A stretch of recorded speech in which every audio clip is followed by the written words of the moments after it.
काही दोन गट आहेत. एकीकडं गुंडगिरी, पैशाचा माज आणि एकीकडे प्रामाणिकपणा. पालकमंत्री जे ते बाहेरचे आहेत त्यांच्या अस्तित्वाची लढाई त्यांनी आता सुरू केलेली आहे. लोकांच्या प्रश्नाबद्दल कसलीही चर्चा होत नाही. आज पण आता मॅन पॉवर, मसल पॉवर, मनी पॉवर याकडे हे चाललेलं आहे. भाजपचं आणि शिंदेशियान यांचं आहेच. अजित पवार म्हणजे महायुतीचं तर बलाबल आहेच सध्या तिथं. नमस्कार, मी नितीन. मुंबई तकच्या चाय पे चर्चा या कार्यक्रमामध्ये आपलं स्वागत आहे. सध्या आपण पाहतोय की विधान परिषदेचं वारं संपूर्ण राज्यभर वाहतंय. त्यातल्या त्यात सोलापूर विधान परिषद जी आहे ती वेगवेगळ्या मुद्द्यांना गाजते, वादविवादांना गाजते. आपल्यासोबत पंढरपूरमधील व्यापारी आहेत, राजकारणी आहेत, विविध पदावरती नोकरी करणारे पंढरपूरमधले अधिकारी आहेत. या निवडणुकीबद्दल त्यांना काय वाटतंय ते आपण जाणून घेऊया.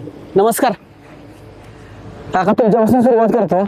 कसं बघता आताची विधान परिषदेची निवडणूक आहे? ही खरी विधान परिषदेची निवडणूक आहे. ते स्थानिक स्वराज्य संस्थेमधून निवडून द्यायचे आहे. स्थानिक स्वराज्य संस्थेचे प्रश्न विधानसभेत मांडण्यासाठी त्यांचा लोकप्रतिनिधी निवडून द्यायचा आहे.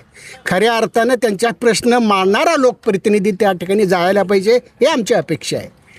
पण सध्या असं घडताना वाटत नाही, दिसत नाही. मग कुठल्या तरी पक्षाच्या मागं, कुठल्या तरी व्यक्तीच्या मागं आणि अशा प्रकारे ही निवडणूक गेली आहे. तर आमचं स्पष्ट मत आहे, जो काम करणारा व्यक्ती आहे, भांडणारा व्यक्ती आहे, ह्या स्थानिक स्वराज्य संस्थांच्या प्रश्न या विधानसभेत मांडून ते सोडवण्यातला माणूस आहे, अशा लोकांनाच इथं नक्की दिलं. पक्ष बरोबर आहे संख्याबळ, त्यानुसार काय वाटतं तुम्हाला? त्यानुसार काय भाजपचं आणि शिंदेशियान यांचं आहेच. अजित पवार म्हणजे महायुतीचं तर बलाबल आहेच सध्या तिथं. जवळपास 450-500 मतं त्यांची आहेतच. या विधान परिषदेच्या या निवडणुकीमध्ये लोकांच्या प्रश्नाबद्दल कसलीही चर्चा होत नाही. आज नीटचा प्रश्न एवढा मोठा गंभीर आहे. आज 20 तरुणांनी आत्महत्या केल्यात, मग त्याची चर्चा नाही. ह्या इलेक्शनची चर्चा.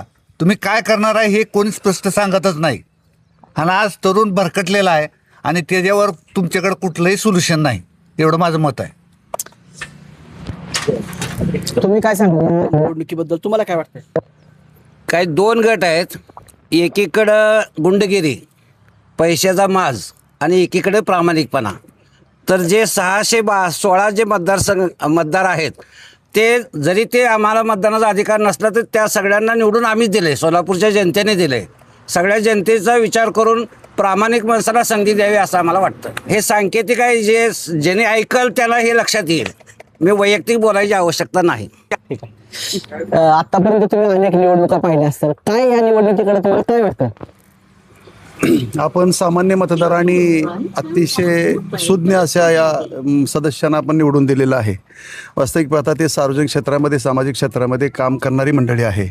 आणि ह्या निवडणुकीकडे खरं महत्त्वाच्या दृष्टिकोनातून पाहिलं पाहिजे की अशा ह्या सुज्ञ मतदारांनी आपण या देशातले ज्वलंत जे प्रश्न आहेत, सध्या महागाईचं डोकं वर काढत्या युवकांचा प्रश्न आहे, हे प्रश्न डोकं वर काढत आहेत.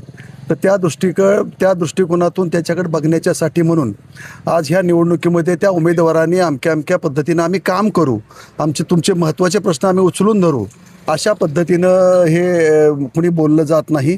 तर मला या निमित्तानं म्हणायचं आहे की सध्या भारतीय जनता पार्टीचं सध्या प्राबल्य आहे, त्यांची मेजॉरिटी मतदारामध्ये भरपूर आहे.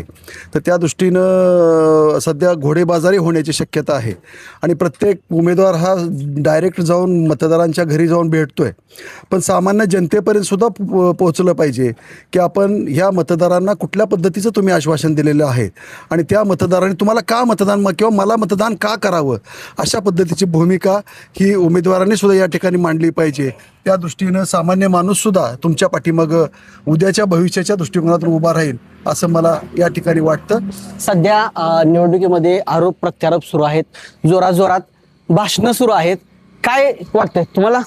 लोकशाहीमध्ये जसं आपण म्हणतो, परीक्षेमध्ये एका गुणाला, क्रिकेटमध्ये एका धावेला, तसं लोकशाहीमध्ये किंवा निवडणुकीच्या ह्याच्यामध्ये एका मताला पण फार किंमत असते. तर आता इथं महायुती विरुद्ध महाविकास आघाडी असा सामना रंगलेला आहे. सुरुवातीच्या काळामध्ये जे एकतर्फी निवडणूक वाटत होती, संख्याबळाच्या जोरावरती BJP सोबत संख्याबळ बऱ्यापैकी 316 वगैरे असं आहे.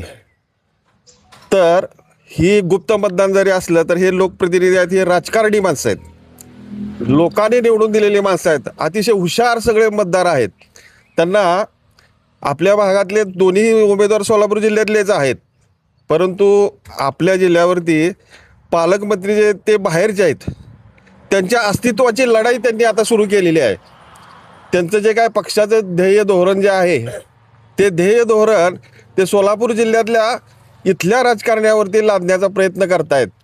परंतु त्यांच्याकडं संख्याबळ आहे, सत्ता आहे, परंतु समोर उभारलेला उमेदवार जो आहे तो सर्वसामान्य लोकांमध्ये मिसळणारा उमेदवार आहे. पंढरपूरचा उमेदवार आहे. पंढरपूरला कॉरिडॉरसारखा मोठा प्रकल्प होतोय.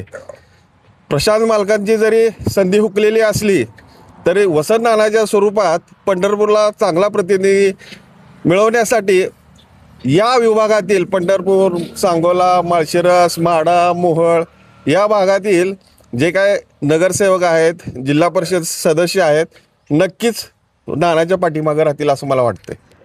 खरं तर आपण पाहतोय की महाविकास आघाडी आणि महायुतीचा असा सामना आहे आणि यामध्ये महाविकास आघाडीचे जे नेते आहेत, आमदार आहेत, ते सरळ सरळ महाविकास आघाडीचे जे उमेदवार आहेत त्यांच्या पाठीमागून निघून चाललेत. म्हणजे याच्या पाठीमागचं कारण तुम्हाला एक नागरिक म्हणून काय वाटतंय? नाही, बऱ्याच राजकीय व्यक्तींची जी दलबदलू भूमिका आहे यामुळं असं कुठं तर आपल्याला जाणवतं की एका ठिकाणी कोणी ठाम नाही आहे. परंतु ही स्थानिक स्वराज्य संस्थेची विधान परिषद निवडणूक आहे. जो कोणी उमेदवार निवडून येईल त्यांनी सोलापूर जिल्ह्याचा विकास हेच ध्येय ठेवलं पाहिजे, पक्ष कोणताही असू द्या.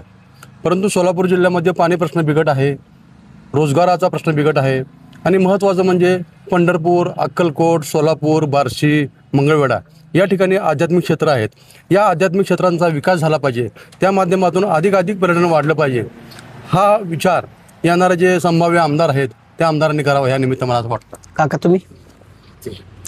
आता जिल्ह्यामध्ये आपण पाहतोय की संख्याबळ जर म्हणलं तर बऱ्यापैकी भाजप हे जिंकल्यातच जमा आहे. तरी पण कसं सगळी ही लढत कशी सुरू वाटते तुम्हाला? आजपर्यंत जर इतिहास पाहिला आपण सोलापूरचा तर 1996 पासून जे विरोधी पक्षातले ज्यांच्याकडे संख्याबळ कमी आहे मतदानाचं ॲक्च्युली तेच माणसं पुढं आलेली आपल्याला दिसून येतात. आणि ही खरं विधान परिषदेची निवडणूक हे लेखक, कवी यांच्यासाठी असते. पण आता मॅन पॉवर, मसल पॉवर, मनी पॉवर याकडे हे चाललेलं आहे. तर यातून जनतेनं बोध घेऊन चांगली माणसं निवडून द्यावी तरच पुढे ही माणसं चांगली निवडून येतील. तर आपण या ठिकाणी शेवटची प्रतिक्रिया घेऊ. अजून कुणाला बोलायचं का?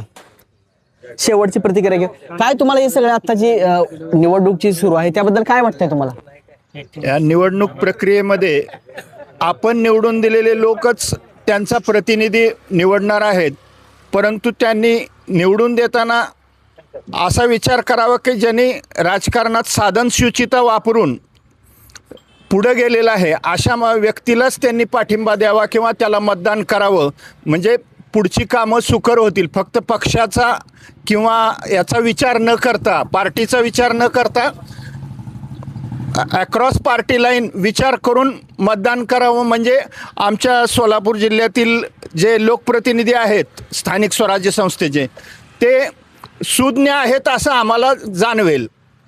तर आपण पाहतोय की अशा पद्धतीच्या संमिश्र जे प्रतिक्रिया आहेत त्या या पंढरपूरमधले जे नागरिक आहेत, सोलापूर जिल्ह्यातले जे नागरिक आहेत त्यांचे आहेत. मुंबई तकसाठी नितीन शिंदे, पंढरपूर.